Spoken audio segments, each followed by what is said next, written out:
What's up, guys? Welcome back to Entertainment Hub. Up next on our Urban Legends series is New York. Today we are going over the top 10 haunted places in New York.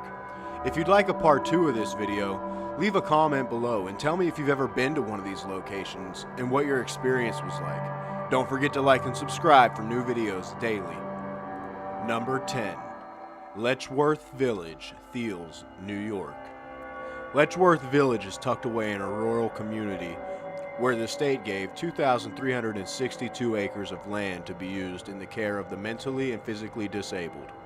It was beautiful to look at, having been modeled on Thomas Jefferson's estate in the Monticello. However, it had an ugly reputation. Like so many of these institutions, Letchworth Village earned a reputation for mistreating its residents. Reports began to filter out of patients living naked in their own filth, without any bedding and barely enough food to survive. The children here were used as guinea pigs for early polio vaccines and barbaric treatments. It is no wonder this place is haunted. Strange noises, poltergeist activity, and apparitions are all the norm at Letchworth Village. Number 9. The MorrisJumel Mansion, Manhattan, New York. The MorrisJumel Mansion is one of the oldest houses in all of Manhattan. It also happens to be one of the most haunted mansions in New York. The Georgian-style mansion was built by Roger Morris in 1765 and served as a military headquarters for both sides of the Revolution. In 1810, Steve Jumel and his wife Elijah purchased the property. Stephen died in suspicious circumstances, and she married again in 1832, this time to Aaron Burr, the former vice president who killed Alexander Hamilton. Rumors of paranormal activity in the mansion first surfaced in the 1960s, when a visiting group of schoolchildren claimed to have seen the ghost of Elijah Jumel, who appeared and told them to quiet down. There have also been reports of disembodied voices coming from the inside of an old grandfather clock, and a Haitian soldier who emerged from paintings on the wall. Number 8. The Winery at MorrisJumel Manor, Appletown, New York. The Winery at MorrisJumel Manor is one of the most haunted houses in New York, and it has appeared on various paranormal television shows, including The Most Terrifying Places in America. Despite this, the owner insists that the spirits haunting the property are friendly in nature. It is believed that some of the spirits may date back to the original family who first built the property in 1834. There are also reports of a spirit dog that brushes against people's legs as they sit sipping their wine while looking out over the Lake Ontario. This is definitely a place for those interested in the paranormal, but who don't fancy encountering malevolent spirits. Number 7. The House of Death, New York City, New York.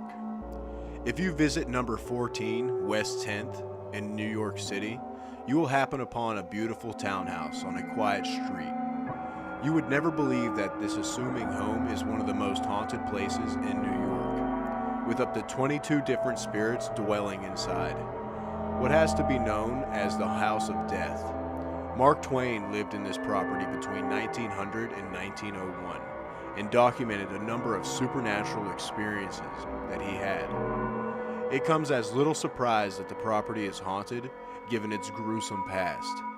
Throughout the 20th century, there have been some horrifying events, the most famous of which include a murdering suicide and a 6-year-old girl, Lisa Steinberg, who was beaten to death by her adopted father, Joel Steinberg, in 1987. There have been all manner of paranormal incidences reported in the house, and there have even been sightings of Mark Twain himself on a couple of occasions. Number 6. Guernsey Hollow, Frewsburg, New York. Most cemeteries are pretty creepy, but few had terrifying legends on a par with those linked to Guernsey Hollow. The graveyard is tucked away down a side road, which gradually tapers off into a dirt track, ending in this burial ground. It is said that a 7-year-old mentally handicapped girl was stoned to death here by locals for undisclosed reasons.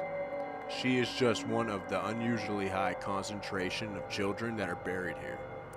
Many of the grave markers have been tipped over or vandalized, and this has caused unrest, resulting in many shadowy figures poised to attack any human who enters this secluded cemetery. Number 5. The Amityville House, Long Island, New York. Everyone is familiar with the Amityville horror. There has been a debate raging regarding whether or not the book that inspired a popular horror movie franchise is a work of fiction or a true account of genuine hauntings. But the general consensus is that it was at the very least heavily embellished. However, regardless of this, we must not forget that aside from the alleged paranormal events described by the Lutz family, there was still a brutal murder in this property.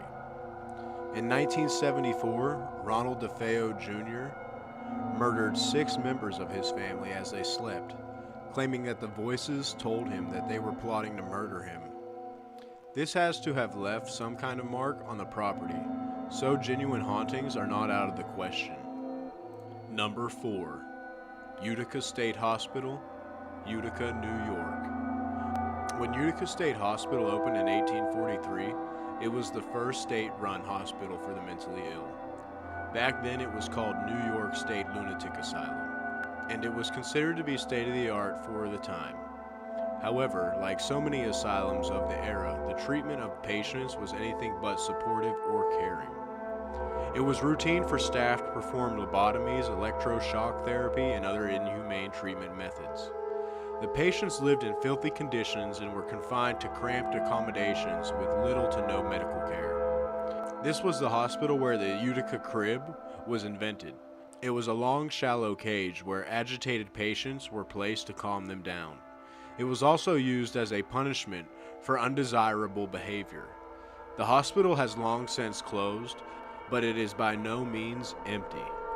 This is without doubt one of the most haunted hospitals in New York State, and there are still patients wandering the halls.